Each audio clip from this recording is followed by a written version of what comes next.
అందరికీ నమస్కారం. Epic story లైన్స్‌కు స్వాగతం. భక్తులు అయ్యప్ప స్వామి వారి అనుగ్రహం కొరకు నిష్ఠగా దీక్షలు చేసి సంక్రాంతి సమయంలో కేరళలోని మకరజ్యోతి దర్శనంతో దీక్ష విరమిస్తూ ఉంటారు. మన రాష్ట్రంలో భక్తుల ఆలయాల్లో భజనలు, కీర్తనలు చేస్తుంటారు. కేరళలోనే నా అయ్యప్ప స్వామి ఆలయం ఉంది, మన రాష్ట్రంలో లేదా అనే వారికి ఉదాహరణగా మాత్రమే ఈ ఆలయ విశేషాలను మనం చెప్పుకుంటున్నాం. అయ్యప్ప స్వామి దేవాలయం అంటే అందరికీ టక్కున గుర్తొచ్చేది కేరళ రాష్ట్రంలోని శబరిమల దేవస్థానమే. ఏడాదిలో కొద్ది రోజులు మాత్రమే తెరిచి ఉంచి ఈ ఆలయానికి ఆ సమయంలో దేశంలోని చాలా ప్రాంతాల నుంచి దీక్ష పూనిన అయ్యప్ప స్వాములు లక్షలాదిగా తరలిరావడం అందరికీ తెలిసిందే. అయితే ఇదే తరహాలో ఆంధ్రప్రదేశ్లోనూ ఓ అయ్యప్ప స్వామి ఆలయం ఉండడం విశేషం. తూర్పుగోదావరి జిల్లాలోని ద్వారపూడిలో గల ఈ అయ్యప్ప స్వామి క్షేత్రానికి భక్తులు తరలివస్తుంటారు. అంతేకాదు కేరళలోని శబరిమల క్షేత్రానికి వెళ్ళలేని వారు అందుకు ప్రత్యామ్నాయంగా ద్వారపూడి క్షేత్రానికి వచ్చి తమ దీక్షను విరమించడం గమనార్హం.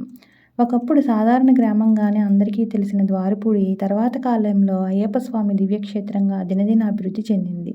ఈ ఊరిలోని అయ్యప్ప స్వామి గుడిలోని విగ్రహాన్ని 1989లో కంచి కామకోటి పీఠాధిపతి అయిన జయేంద్ర సరస్వతి గారు ప్రతిష్ఠింపజేశారు. అయితే ఇక్కడ ఉన్న అయ్యప్ప స్వామి ఆలయానికి 1983లోనే శంకుస్థాపన జరిగింది.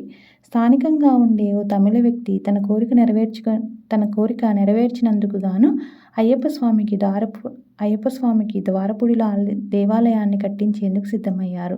ఇలా ద్వారపూడిలోని అయ్యప్ప స్వామి ఆలయ నిర్మాణానికి బీజం పడింది.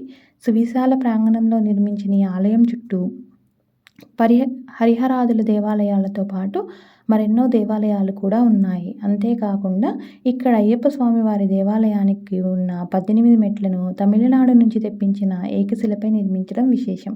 కేరళలోని శబరిమల ఆలయాన్ని ఎంత భక్తి ప్రపత్తులతో నిర్వహిస్తారో ద్వారపూడిలోని క్షేత్రాన్ని కూడా అదే భక్తి ప్రపత్తులతో నిర్వహిస్తారు. అందుకే శబరిమలకు వెళ్ళలేని భక్తులు ఇరుముడు కట్టుకొని ద్వారపూడి క్షేత్రానికి వెళ్ళి దర్శించుకుంటారు. ద్వారపూడి గ్రామంలో ఫేమస్ ఏంటిది అంటే అయ్యప్ప స్వామి ఆలయం అనే చెప్పాలి. అందుకే ద్వారపూడి అయ్యప్ప స్వామి పుణ్యక్షేత్రంగా వెలుగొందుతోంది. ఇక్కడున్న అయ్యప్ప ఆలయం గర్భగుడి కేరళలోని శబరిమలై తరహాలో అచ్చుగుద్దినట్లు ఉంటుంది. ఇక్కడున్న ఆలయ విశేషాలు మరియు పరిసరాలు ఎలా ఉంటాయో ఒకసారి తెలుసుకుందాం. ద్వారపూడిలో ఉన్న అయ్యప్ప స్వామి ఆలయాన్ని కేరళలో ఉన్న శబరిమల ఆలయం వలె కట్టారు. ఈ ఆలయానికి వెళ్లే మార్గం పచ్చని పంట పొలాలతో, తోటలతో కనువిందు చేస్తుంది.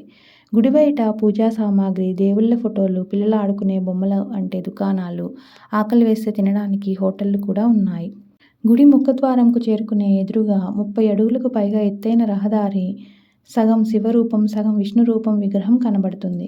విగ్రహం పాదపీఠం సమీపంలో వినాయకమూర్తికి చిన్న ఆలయం కూడా ఉన్నది. గుడి లోపలికి వచ్చే భక్తులు మొదట గణపతి ఆలయాన్ని, తరువాత హరహరి విగ్రహాన్ని దర్శించుకుంటారు. ఈ విగ్రహాల వెనుక అయ్యప్ప స్వామి గుడి ఉంది.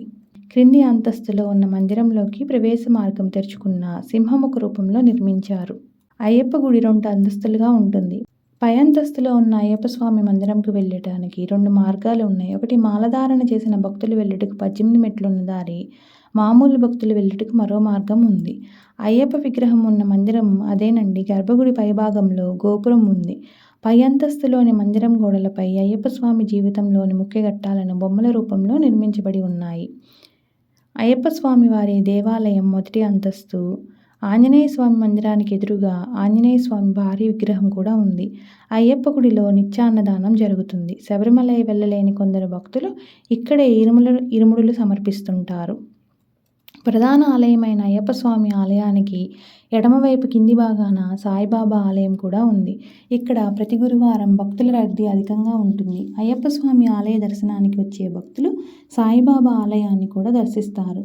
అయ్యప్ప స్వామి దేవాలయానికి పక్కనే శివాలయం కూడా కలదు. దేవాలయ ముఖద్వారంలో ఏనుగులు తొండంతో పూలహారాన్ని పట్టుకుని నిలబడి ఉన్న బొమ్మలు ఉంటాయి. శివాలయానికి ఒక పక్క నంది విగ్రహం, ఎదురుగా నటరాజు విగ్రహం మరియు వెనక వైపున యజ్ఞాలు, యాగాలు నిర్వహించుకునేందుకు యాగశాల ఉన్నాయి. వెంకటేశ్వర స్వామి ఆలయం అయ్యప్ప స్వామి ఆలయం పక్కనే ఉన్నది. ఈ ఆలయం చాలా వైవిధ్యంగా ఉంటుంది. ఆలయ గోపురాలకు నలువైపులా ఉన్న గోడలకు రంగు అద్దాలు బిగించి కట్టారు. ఈ వెంకటేశ్వర స్వామి ఆలయానికి ఒక పక్క గుండె చీల్చి సీతారాములను చూపిస్తున్న ఆంజనేయ స్వామి విగ్రహం కూడా ఉంటుంది. శివాలయం, వెంకటేశ్వరుని ఆలయం ఒకే చోట ఉన్న దృశ్యం మనం ద్వారపూడిలో చూడొచ్చు. ద్వారపూడికి వాయు మార్గం ద్వారా అంటే విమానంలో రావాలి అంటే ద్వారపుడికి 20 కిలోమీటర్ల దూరంలో ఉన్న రాజమండ్రి విమానాశ్రయ మార్గంలో, రైలు మార్గంలో రావడానికి ద్వారపుడిలో రైల్వే స్టేషన్ ఉంది. కానీ ఇక్కడ ప్యాసింజర్ రైళ్లు మాత్రమే ఆగుతాయి. ఎక్స్‌ప్రెస్ రైలులో వచ్చే ప్రయాణికులు రాజమండ్రి లేదా సామర్లకోట రైల్వే స్టేషన్లలో దిగి ఆటోలు, ప్రభుత్వ బస్సుల్లో ప్రయాణాలు చేసుకోవచ్చు. రోడ్డు మార్గం ద్వారా వచ్చే వాళ్ళు ద్వారపూడి చక్కటి రోడ్డు సదుపాయాన్ని కలిగి ఉంది. రాజమండ్రి, సామర్లకోట, కాకినాడ వంటి సమీప పట్టణాల నుండి నేరుగా ప్రభుత్వ బస్సులు నడుస్తుంటాయి. బస్సులు ఆగేందుకే ఇక్కడ బస్ షెల్టర్లు కూడా నిర్మించడం జరిగింది.